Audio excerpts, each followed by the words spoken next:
Hi, everybody. Thank you for joining us this afternoon. My name's Catherine. We're about to launch a book, and we're going to give it 2 or 3 minutes here just to see how many, if others want to join the live stream. So I'll be speaking to you again quite shortly.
If you are just joining, we'll be starting in about another minute or two. So thank you for coming. Hang in there.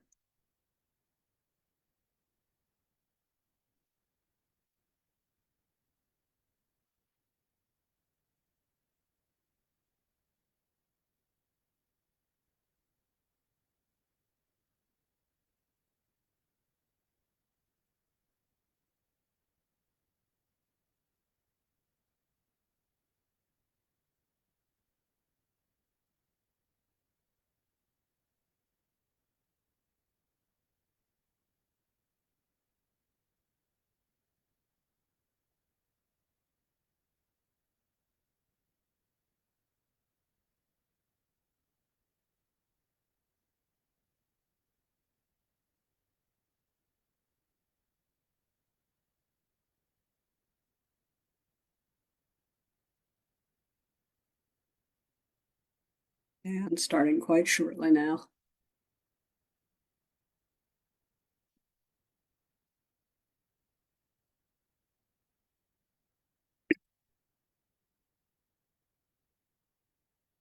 So, thank you all for joining us this afternoon, and all kinds of thanks to the good people at Louisiana State University Press who have published this book and three before it. And thanks to James Wilson, who is facilitating this Facebook stream. My name is Catherine Carter. I'm a writer and also a university professor who lives in Western North Carolina in the Southern Appalachians, and we are launching a book here today. This is my fourth full-length collection of poetry. It's called By Stone and Needle, and I am so honored that the book was this year's winner of the L.E. Philibom Award from the press for a volume of poetry published by the press in the past year. So welcome. I'm going to tell you a little about the book and read you a few samples, and then we will move to the question section facilitated by James. So it will not be news to those of you who know me in person that the figure that ties this book together is the figure of the witch. And that is largely because the witch is such an inexhaustible trope or figure for so many things. It operates very much like a true symbol. That is, it's like the cross or the rose or the light. It operates that way for people who feel like maybe they are already part of more than human nature or feel like the earth is inherently sacred. For people who feel some resistance to authoritarianism, for women in patriarchal cultures, especially older women like me. We often develop the semi-magical power of apparent invisibility as we age. And the symbol, the figure can be explored and interrogated just about endlessly.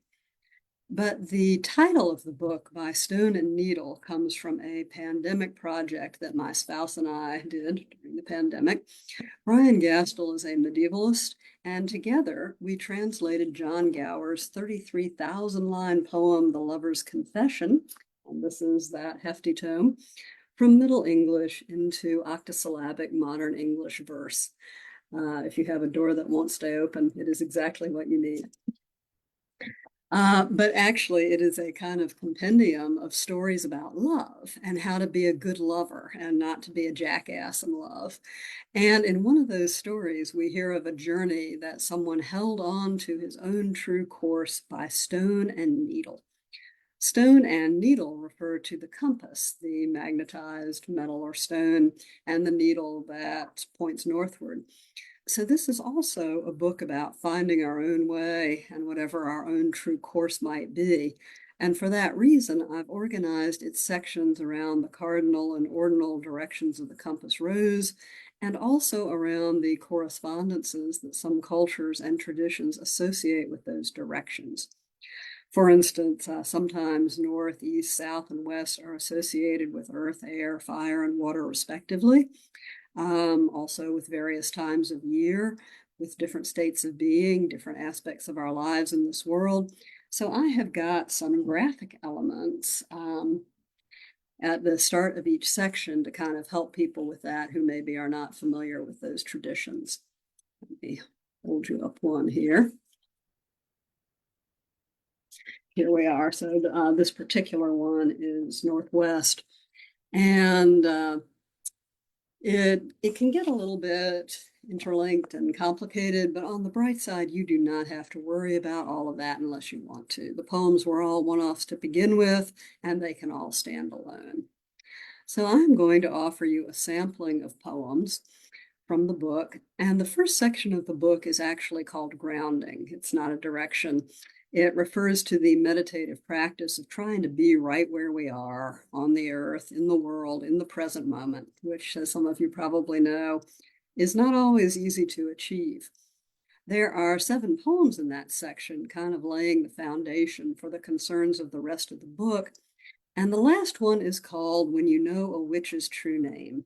And it draws on the many myths and fairy tales, probably you know about Rumpelstiltskin, in which to know somebody's true name is to basically know who they really are, and that gives you power over them. So I have a poem about that. And you can call me on it if we have the question and answer session after. When you know a witch's true name, she has to do what you ask. If she tries to refuse, her name lets you tighten the wire on marrow fears she spent lives trying to hide, secret shames which sicken her so she'd almost rather strangle than share. The reason she wraps herself in that call of hexes, chainsaws, shielding spells. This makes witches cautious. Except something in them, in us all, wants to hear someone say our names with recognition, no matter what comes after. Curled round our glint of treasure, our shimmer of power, we're gongs hung to tremble to our one true name or one true question, the one we've awaited forever, whose answer is our whole lives, the one almost no one is interested enough to ask. It's why I'd come if you summoned me up, despite. If you knew the right question, I would tell you anything. I am going to read you another one, and it is about bacteria. One of my chapbooks with JCAR Press was called Good Morning Unseen. And microorganisms are among the literally unseen things of this world. I mean, they're literally, factually are invisible beings operating all around us and also all over us, and they shape our lives in profound ways. And bacteria are surprisingly active and adaptive little guys. They exchange DNA in all kinds of ways. They can pass chromosomes back and forth to solve problems or adapt to a situation. They populate our skin and our blood and our guts and our hair. And in fact, you can make a case that we aren't really individuals at all. We're communities. And lactobacilli in particular are some of the bacteria that turn milk into cheese or hop water into beer or cabbage into sauerkraut. They are key players in anything involving fermentation. And this is what I imagine the lactobacilli saying. Invisible and everywhere, on your hands, on your shoes, in your nose, lining your L's of bowel.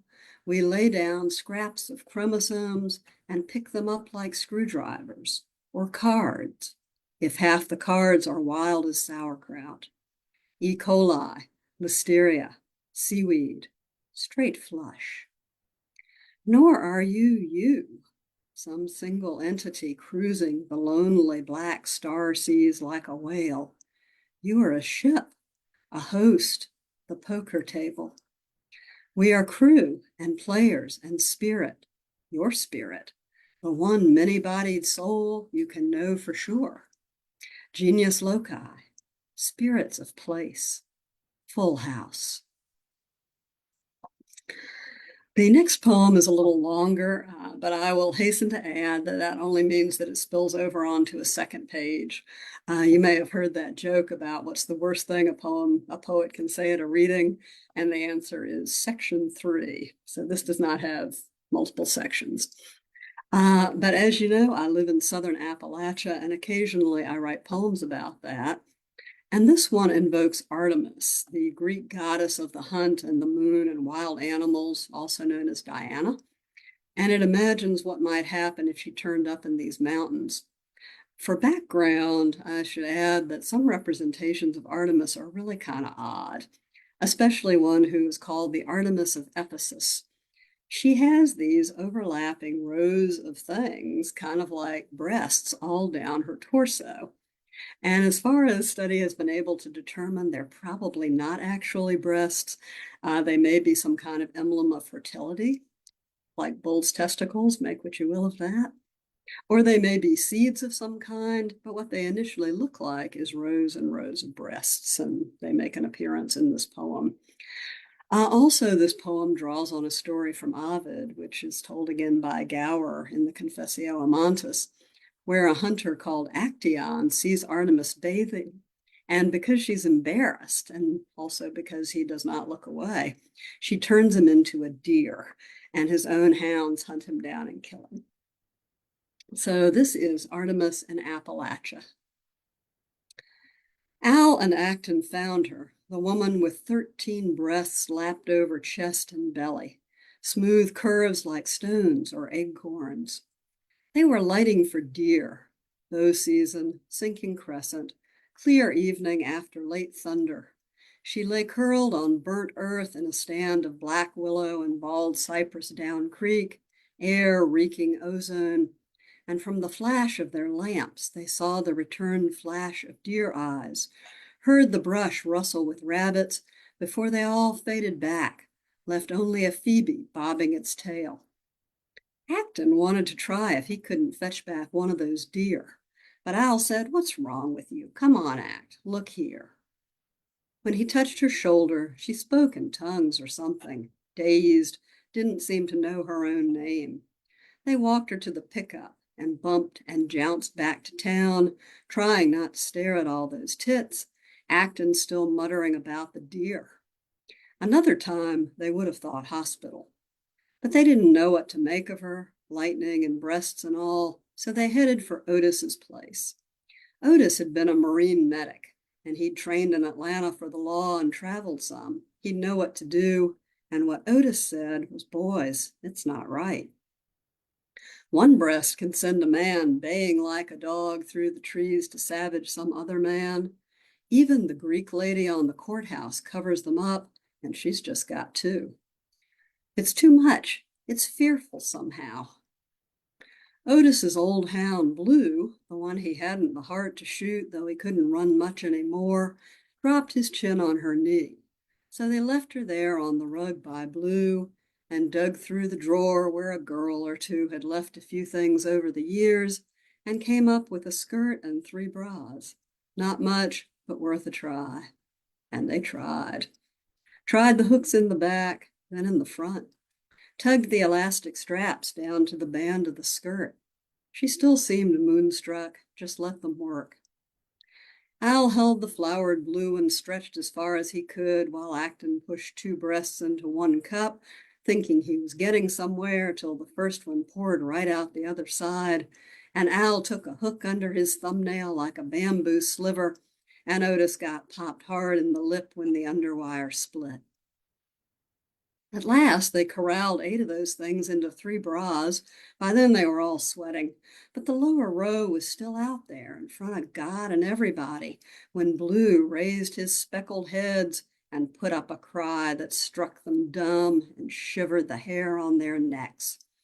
While they stared like deer in headlights, every dog in town, it sounded like, broke into terrible song. Ow, ow, no, no, no. And that lightning-struck woman with the 13 breasts drew a big breath like she'd fallen into well water, as every bra on every breast burst and rang like a big spring snapping back.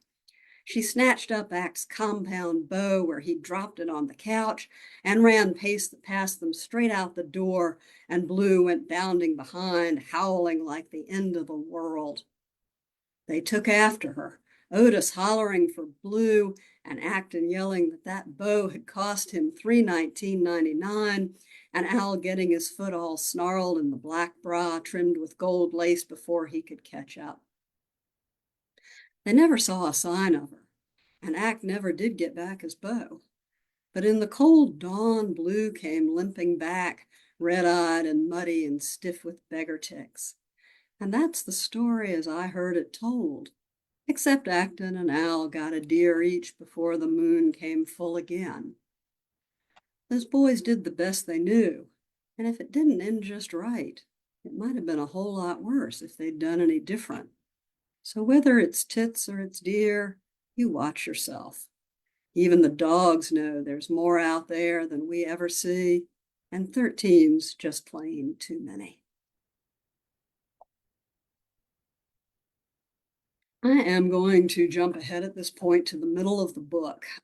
Like I've said, the book is arranged around the directions and their correspondences, but in the center there are 3 poems about another figure from classical literature, Medea. And her story is what we might call problematic. In the story of Jason and the Argonauts, as is told in Ovid and also in Gower, she is the sorceress whose magic allows Jason to win the golden fleece. And of course, she and Jason fall in love, get married, have kids, and she keeps working wonders for this guy, including restoring his aged father to youth through a really elaborate spell. But then he starts running around on her, and her response is pretty scorched earth. She creates this robe of fire that burns the other woman alive, and then she kills the 2 sons she has with Jason. And how could she, right? They're her children. They're innocent of what their father did. And when my spouse and I were translating the Confessio Amantis and we got to the story of Medea, it started to dawn on me as we worked with Gower's version that Medea might be standing in for the earth itself. Really, even in those days, before anyone had ever heard of climate change. Whether it's then or it's now, if we poison the waters, we drink poison. If we overheat the earth, we burn. There is not somewhere else we can go, no matter how many bunkers and gated estates rich people build. Ecology is amazing and beautiful and miraculous, far beyond our understanding, but its values are not human values. Its most unrelenting law is that of cause and effect. So I am going to read you one of the poems which read Medea that way.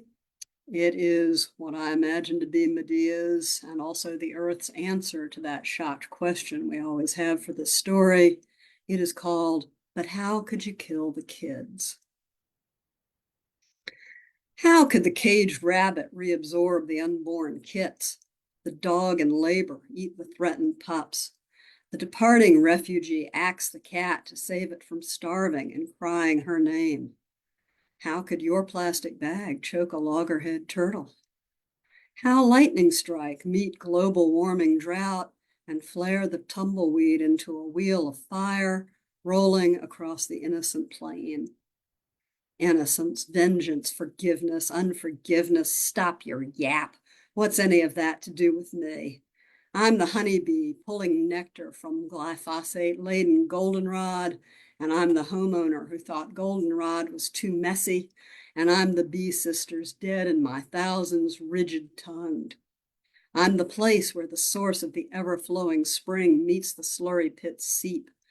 Convergence point, effect and cause, choice and chance and result, unalterable law.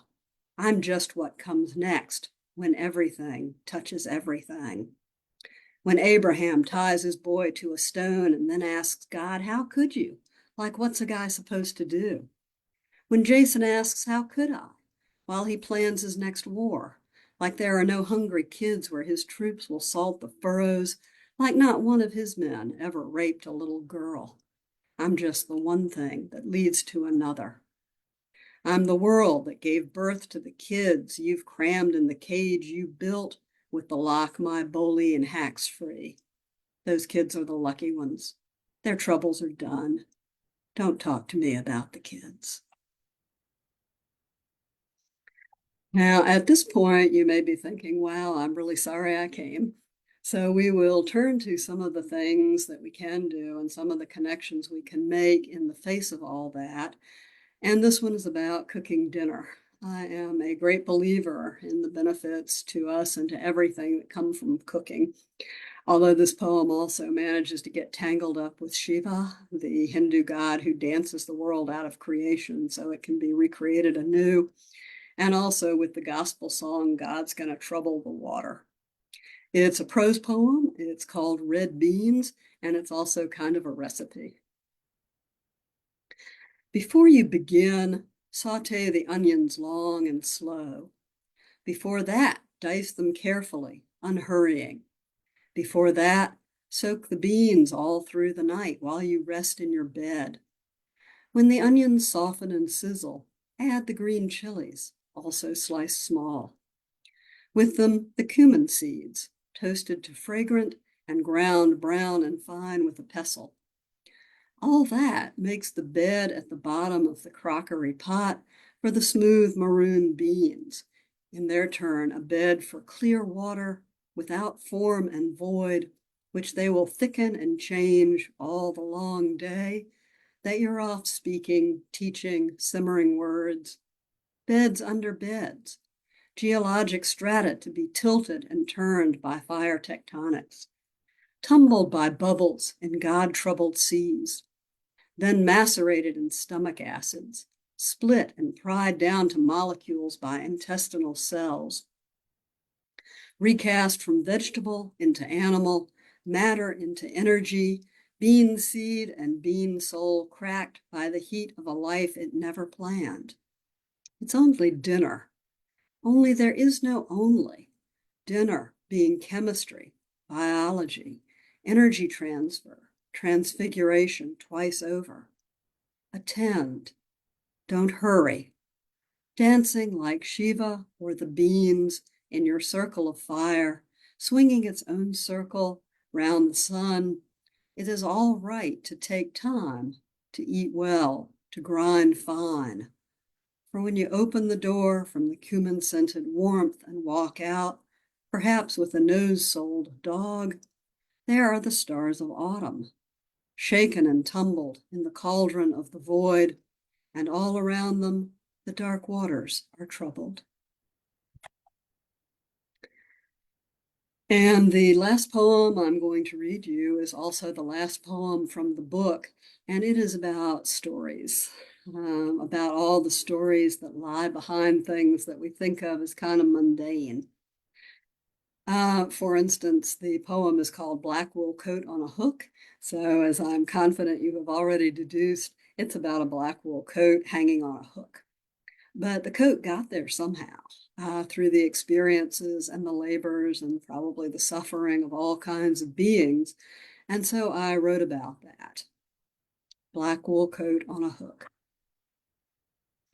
It hangs so quietly, its lines straight and still. Nothing to see here, if you forget that, like everything, it's the headlight of an endless tail train, the vanishingly sharp point of a mile-long pencil stiff with story. Behind belted back and flared skirt, overseas factory. Shears and pattern, women with distended bladders, peddling whirring needles, fear of fire always at the door. Behind that, weaving room, then dye room, the reek of the mordant to set the black fast, the tumor-tasting air, the gone union jobs. Back of that, spinning and carding and fulling rooms, human lungs thick with lint. Further, slow adventures of sheep, oily fleece under the shears, slotted pupils, shearing efficient and gentle, or slashing the shivering flesh, crouch of the herding hound. Spring young, kept to rear or taken for Easter, to wash their devourers in the blood of the lamb. Before that again, the grass, springy clumps of March, vivid green flutters in the cold wind beneath the pouring river of sunlight, blaze of the star, whipping in her own wind as her galaxy drags her headlong toward Virgo. The coat hangs on the hook, pulled toward earth by weight of sheep, throbbing back, vats of dye, pastures of grass. If you look, sun shines through its close woven warp, sun which will one day collapse into itself, turning first white as a washed sheep, then in the end, quiet and black as a wool coat, the one I lift and slip on as I walk out into the March wind, wrapped in and insulated by unseen lives, buttoned into the whole world and beyond. So that is our last poem. We are going to leave it there for the moment. And if we have any questions, I think we are probably ready to take them. Excellent, excellent. Thank you for sharing those with us. First question. Your work often blends details from everyday life with elements drawn from folklore or myth, such as the book's emphasis on witches and witchcraft. What attracts you to these juxtapositions?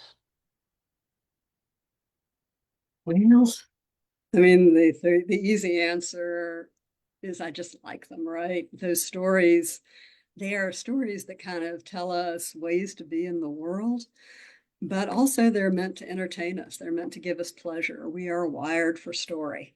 And so I think maybe, it gives me pleasure. And if I'm lucky, maybe it gives you all some pleasure as well, because it's just, that is the way things are. Everything literally is connected.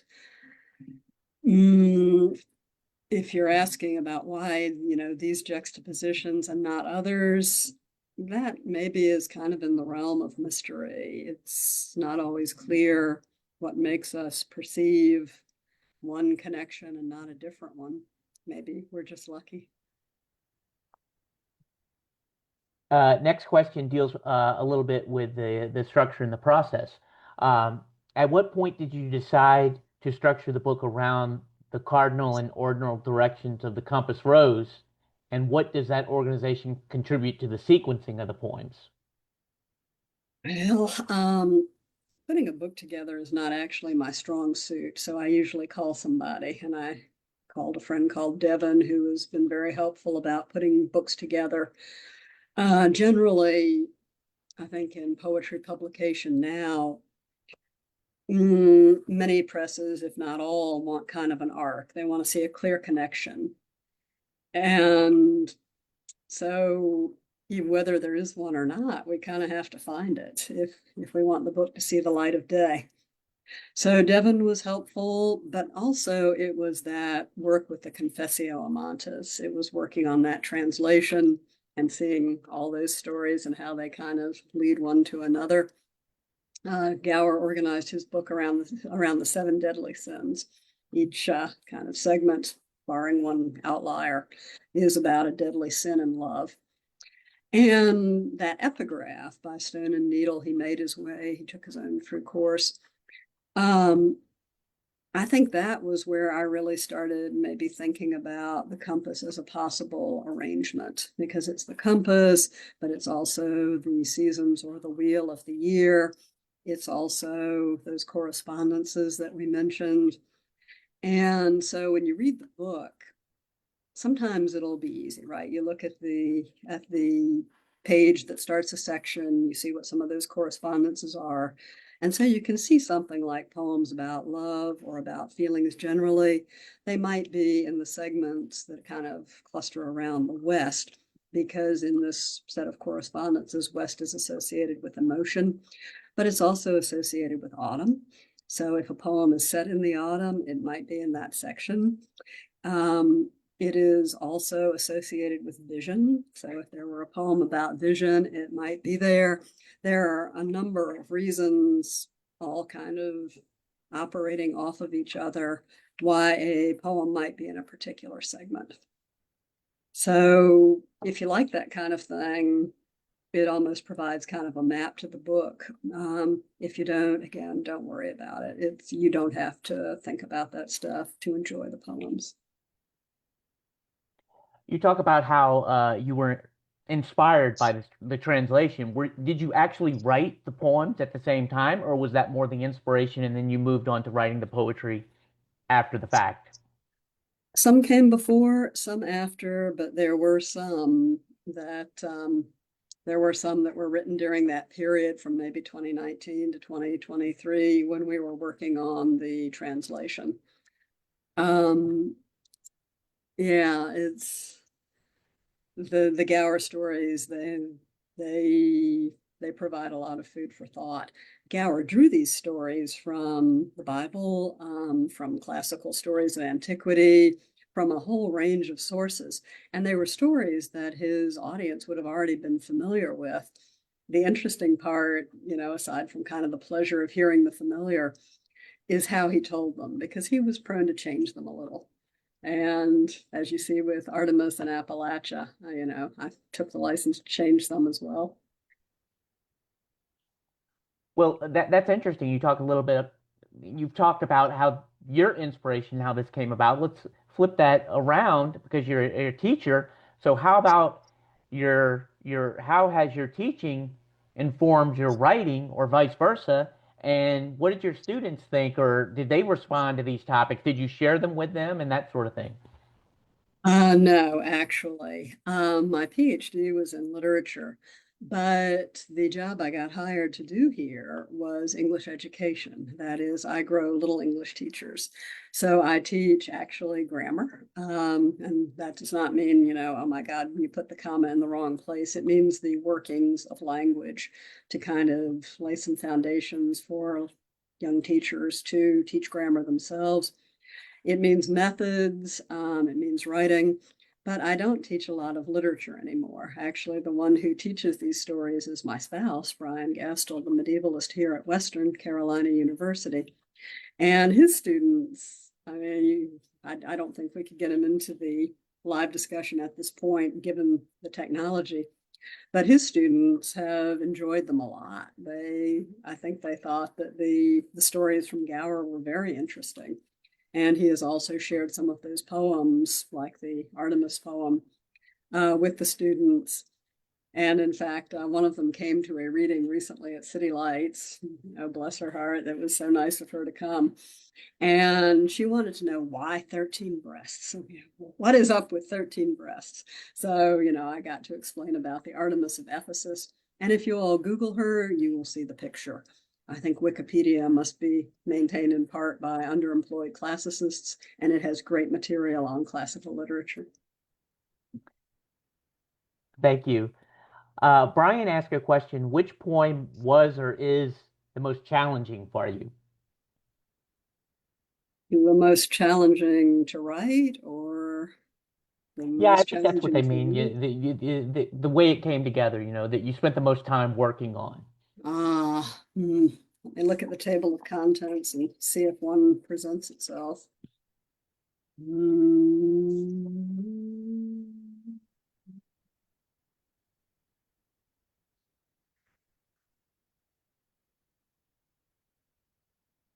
Well, it is a little hard to tell. There is one in the South section called When You Tell Me I'm Being Racist. And that is about the way it can really be kind of a gift for someone to tell you when you're being racist, hopefully inadvertently. It gives you a chance to think again and to do better. But that was a a delicate topic. I had to find a way to come at it, as a white person and not try to speak for or appropriate the person talking to me. And so that took a good bit of time and thought and trying not to goof it up. And yeah, I guess it will be for others to tell me if I did goof it up. Yeah, that's what Brian was getting at. He said personally, so I think that's what Mm, what you were commenting, yeah. what you were saying there. Um,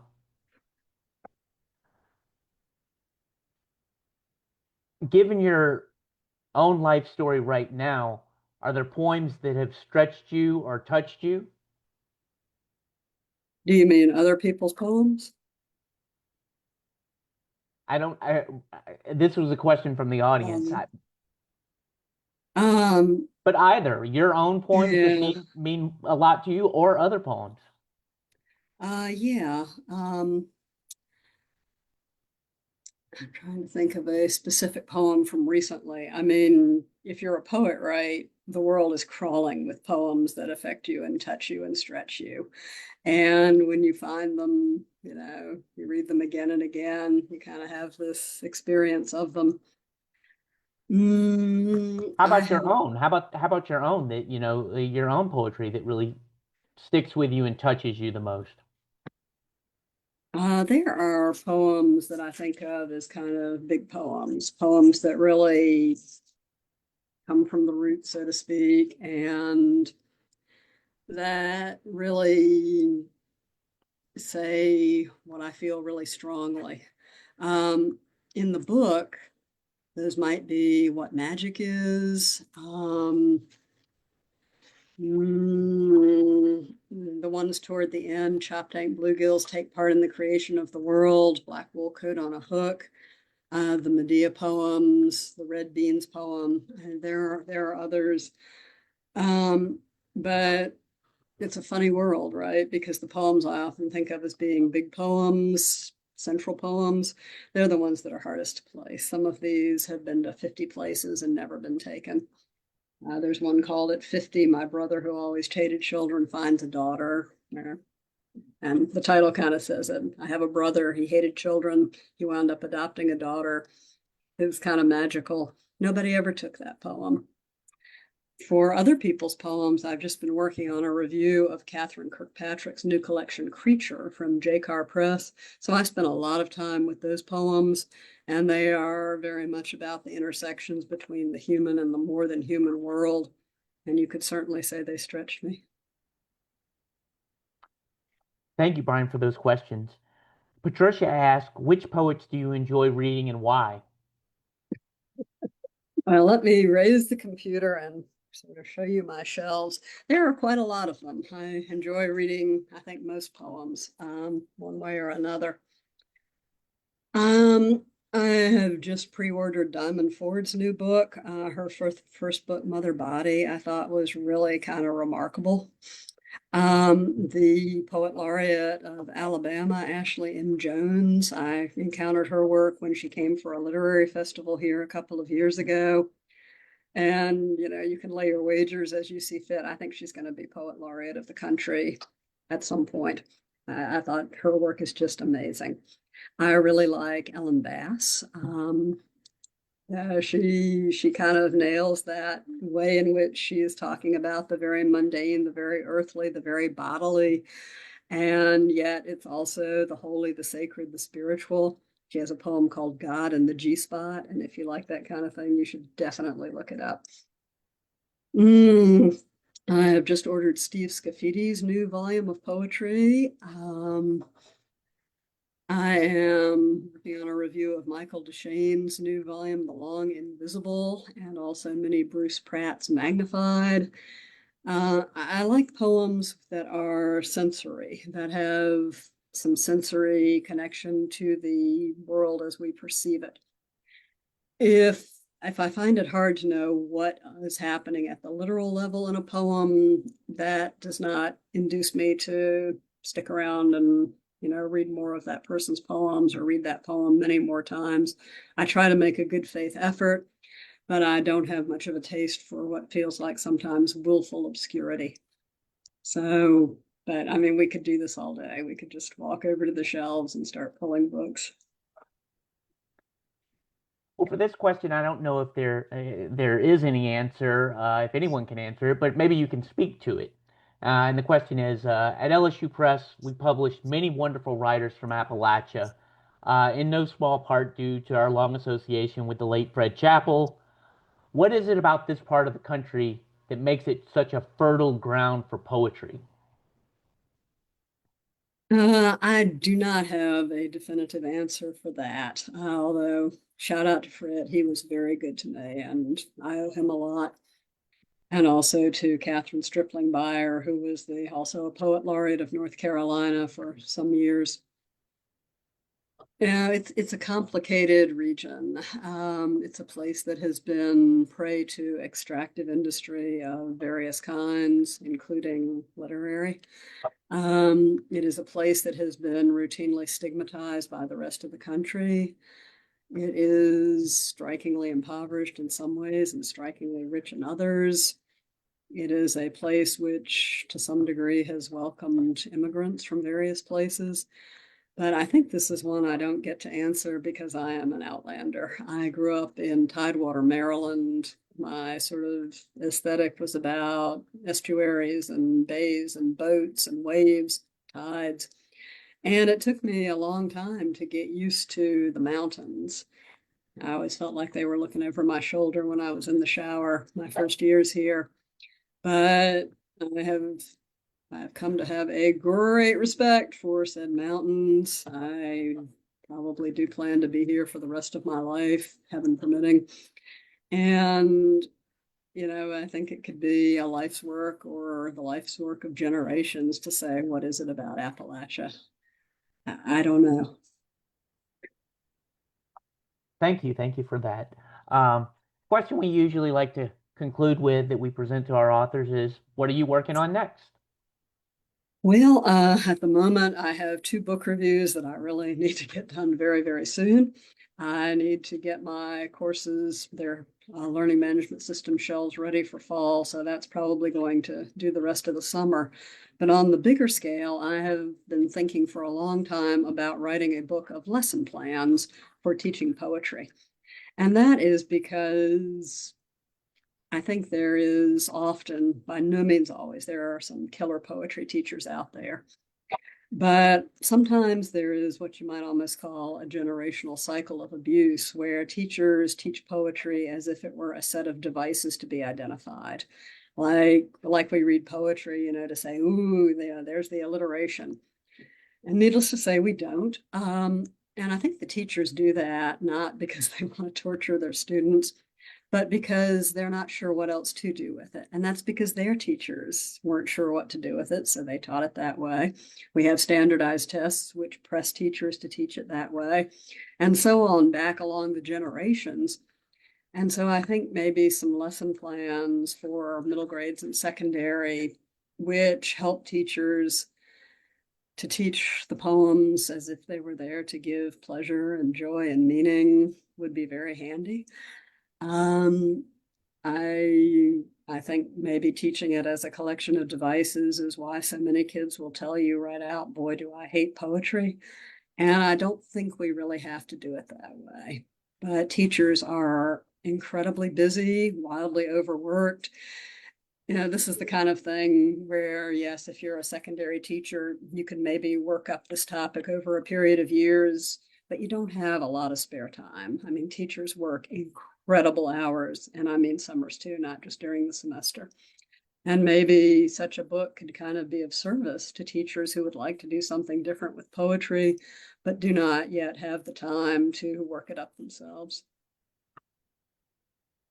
Wonderful. Definitely seems like a worthwhile project. Well, that was our last question. If you want to go ahead and wrap things up and tell the audience goodbye. Well, thank you, James, and thanks again to LSU for publishing the book and putting this together. And I believe there is a discount code in the comments which allows audience members to buy a book from LSU at a discount if they want to do that. So that should be there. But thank you all so much for coming. I really appreciate it. I hope you have survived unscathed, and maybe I will see you somewhere along the line in an in-person reading. Take care and have a good afternoon.